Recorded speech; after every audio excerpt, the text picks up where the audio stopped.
बैठक है और चौथी बैठक में भी फिर से नीतीश कुमार जी भाग गए, लालू प्रसाद जी भाग गए, काहे कि कोई रिजल्ट नहीं निकल रहा है। और जिस उम्मीद से नीतीश कुमार जी उस गठबंधन में गए थे कि हमको प्रधानमंत्री कैंडिडेट बना देगा, प्रधानमंत्री कैंडिडेट तो छोड़ दीजिए, फिर हुआ कि संयोजक बनाने की बात आ रही, संयोजक भी नहीं बनाया है। तो मुझे लगता है इनको दूध की मक्खी की तरह लोग बाहर फेंक दिया है। नमस्कार, आप देख रहे हैं न्यूज फॉर नेशन में हूं आपके साथ नरोत्तम। इंडिया गठबंधन की कल दिल्ली में चौथी बैठक हुई थी। उस बैठक में बिहार के मुख्यमंत्री नीतीश कुमार, आरजेडी सुप्रीमो लालू प्रसाद भी शामिल हुए थे। उस बैठक में प्रधानमंत्री के चेहरे के लिए मल्लिकार्जुन खड़गे को ममता बनर्जी के द्वारा नाम प्रस्तावित किया गया, लेकिन फैसला नहीं हो पाया। हमारे साथ हैं भाजपा विधायक पूर्व मंत्री नीरज बबलू। आप लोग को हराने के लिए इंडिया गठबंधन कल दिल्ली में बैठक की थी। देखिए, आप कहते हैं हराने की बात, आदरणीय प्रधानमंत्री नरेंद्र मोदी जी का इतना बड़ा कद हो गया है, आज दुनिया के सबसे पॉपुलर लीडर है और सबसे काम करने वाले विकास करने वाले नेता में उनका नाम है। अब उनके डर से ये पूरा इंडिया गठबंधन जो है इतना डरा हुआ है कि रोज़ बैठक करने का प्रयास करता है। बैठकें होती है, रिजल्ट कुछ नहीं आता है। ये चौथी बैठक है और चौथी बैठक में भी फिर से नीतीश कुमार जी भाग गए, लालू प्रसाद जी भाग गए, काहे कि कोई रिजल्ट नहीं निकल रहा है। और जिस उम्मीद से नीतीश कुमार जी उस गठबंधन में गए थे कि हमको प्रधानमंत्री कैंडिडेट बना देगा, प्रधानमंत्री कैंडिडेट तो छोड़ दीजिए, फिर हुआ कि संयोजक बनाने की बात आ रही, संयोजक भी नहीं बनाया है। तो मुझे लगता है इनको दूध की मक्खी की तरह लोग बाहर फेंक दिया है। क्या है कि लोग देख रहे हैं गठबंधन वाले कि ये भरोसे के लायक नहीं है, ये कभी भी पलटी मार सकते हैं, ये पलटीबाज हैं। तो इन पर कोई गठबंधन भरोसा नहीं करता है, कोई विश्वास नहीं करता है। तो किस मुंह से जाता है? हम लोग को भी तरस आती है कि नीतीश कुमार जी का इतना बेइज्जती हो रहा है, तो पूरे बिहार का बेइज्जती होना, किसी स्टेट के मुख्यमंत्री का बेइज्जती होना, पूरे राज्य का बेइज्जती है। तो अब हम लोग भी अपने आप को बेइज्जती मानते हैं कि भाई नीतीश कुमार जी का इतना बेइज्जती आखिर हो क्या रहा है। और दूसरी तरफ उधर से ममता जी ने नाम रख दिया खड़गे जी का। अब खड़गे जी का नाम रख करके और केजरीवाल जी जो सपोर्ट किए, तो राहुल जी को भी इन्होंने पप्पू बना दिया।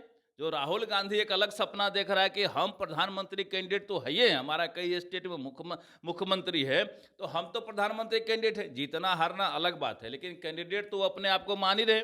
पद यात्रा कर करके पूरा बवाजी बन गया, आसाराम की तरह चेहरा दिखने लगा था। आज क्या स्थिति है? उन्हीं के गठबंधन के लोग उनको रिजेक्ट कर दिए।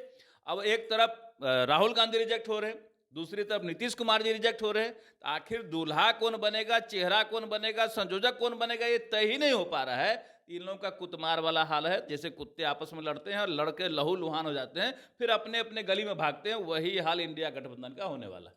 अगर मल्लिकार्जुन खड़गे जी को प्रधानमंत्री के चेहरा नरेंद्र मोदी के सामने दिया जाए तो एक दलित चेहरा से भाजपा को नुकसान होगा। कोई नुकसान नहीं होगा। भारतीय जनता पार्टी एक ऐसी पार्टी है जो सबका साथ, सबका विकास, सबका विश्वास पे काम करती है। और अब दलित की बात करते हैं, हम तो महादलित, दलित, एससी एसटी सबका सम्मान करते हैं। दलित को हम लोगों ने राष्ट्रपति बनाया, अभी देखते हैं द्रौपदी मुर्मू जी को राष्ट्रपति बनाया, एसटी को। और सभी का सम्मान सिर्फ और सिर्फ भारतीय जनता पार्टी करती है। ये लोग तो समय पर निकालते हैं, हम लोग हमेशा सम्मान करते हैं। ये लोग चुनाव में किसी को चेहरा बनाने की कोशिश करते हैं कि हम फोड़ देंगे, हम तोड़ लेंगे, हम ये कर देंगे। ये कुछ नहीं होने वाला।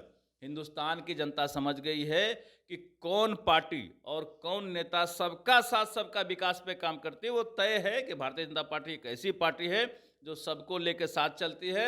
और ये भी लोगों ने मान लिया है कि नरेंद्र मोदी जी को तीसरी बार भारी बहुमत से फिर से प्रधानमंत्री बनाना है। और ये नारा मुझे लगता है ये फिट हो जाएगा कि अब की बार 400 के पार। कल जो इंडिया गठबंधन का जो बैठक था उसमें ईवीएम पर चर्चा किया गया है। आप लोग 3 राज्यों में प्रचंड जीत मिली है, उसके बाद अब विपक्ष ईवीएम पर ठीकरा फोड़ते हुए नजर आ रहा है। देखिए, भाजपा जीतती है तो ईवीएम पर ठीक रहता है, और दूसरे स्टेट में वो जीतते तो वहाँ क्या हो जाता है ईवीएम को? वहाँ कहे ना बोली निकलता, वहाँ भी कहते हैं कि ईवीएम खराब था इसलिए कांग्रेस पार्टी जीत गई। तो ये डाइवर्ट करने में लगे रहते, पब्लिक को बहकाने में लगे रहते। जब अपनी हार होती है ना, तो कुछ तो बोलना है, तो ईवीएम पर ठिकरा फोड़ते हैं। अखिलेश यादव कह रहे हैं कि सबसे बड़ी स्टेट यूपी है, यूपी में 80 में 80 सीट हम जीत जाएंगे, भाजपा को यहाँ हरा देंगे। ये रिजल्ट नहीं देखे इससे पहले क्या हुआ, मुख्यमंत्री में क्या हालत होता है, लोकसभा में क्या हालत होता है। अखिलेश जी छोटी मुंह बड़ी बात कर रहे हैं। जब दोनों साथ लड़के देखे फिर भी उनका हालत बुरा हो गया, तभी अकेले क्या करेंगे? आसमान में थूकने वाली बात है। ये लोग अखिलेश यादव बोल रहे हैं तो आसमान में थूक रहे हैं। तो आपने सुना भाजपा विधायक नीरज बबलू क्या कुछ कह रहे थे। अब बने रहे न्यूज 4 नेशन के साथ।